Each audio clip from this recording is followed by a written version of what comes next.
তারা দখল করে নেয়। চরিত্র এটি মৌদুদিবাদদের চরিত্র। তো সেদিনও তারা কিন্তু সব চেয়ার দখল করেছে। তো আমাদের প্রার্থী আসার পর, বিএনপি মনোনীত প্রার্থী আসার পর তাদের সমর্থকদের জন্য কোন চেয়ার খালি ছিল না। তো যা হোক, পরবর্তীতে সেখানে একটা অনাকাঙ্ক্ষিত পরিস্থিতির সৃষ্টি হয়েছে। সেই পরিস্থিতির পর কি দেখলাম আমরা দেখলাম জামাতে ইসলামের উগ্রবাদীরা তারা সরাসরি বিএনপি নেতাকর্মীদের উপর চেয়ার ছুঁড়ে মেরে আমাদের এই বিএনপি নেতাকর্মীদের মাঠ থেকে বের করে দিয়েছে। আমি কথা ঠিক বলেছি ভাই? মাঠ থেকে বের করে দেয় নাই, সোশ্যাল মিডিয়ায় তারা উল্লাস করে নাই, বিএনপিকে বের করে দিয়ে তারা উল্লাস করেছে না করেছে? যারা বিদেশে এই প্রপাগান্ডাকারী ইউটিউবার রয়েছে তারা কি উল্লাস করে নাই?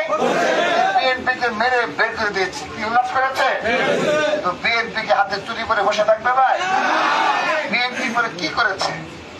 বিএনপি যা করেছে, এলাকাবাসীদের নিয়ে, স্থানীয়দের নিয়ে তারা রুডে অবস্থান নিয়েছে। কি নিয়েছে? অন্যায় করেছে? তারা কি মাঠে গিয়ে হামলা চালিয়েছে? চালাই নাই। তো তারা 15.5 বছর এই শেরপুরে তাদের কোন অস্তিত্ব ছিল না। তারা আজকে পুরো বিভিন্ন জেলা থেকে ক্যাডার নিয়ে এসে সেই মাঠে ভর্তি করে দিল এবং প্রায় 2 ঘন্টা সময় নিয়েছে তারা। এই 2 ঘন্টা মাঠে তারা তাদের যত জনশক্তি আছে সব জনশক্তি তারা মাঠে নিয়ে এসে, কথা ঠিক আছে? কথা ঠিক আছে তো?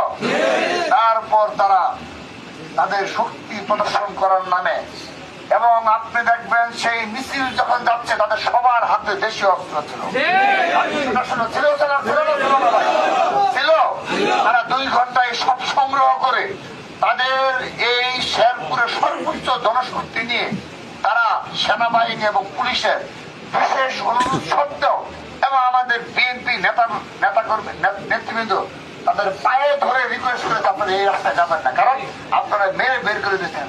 এই পুরো বিএনপি নেতাকর্মী এবং এলাকাবাসী সবাই ক্ষুব্ধ থাকবে যে আপনাদের বিএনপির এখানে এত অবস্থান থাকা সত্ত্বেও আপনি মাঠ থেকে মেরে বের করে দিয়েছেন। তা আপনাদের তো জয়ী হয়ে গেছেন, কেন আবার যেতে হবে?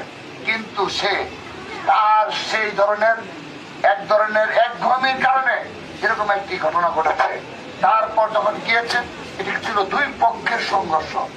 কিন্তু এই ঘটনাকে কেন্দ্র করে আমরা দেখেছি ঢাকা সহ বিভিন্ন জায়গায় আমাদের শীর্ষ নেতার নামে কুরুচিপূর্ণ বক্তব্য, স্লোগান দেওয়া হয়েছে। এটা শেরপুরের মাটিতে এসে বলে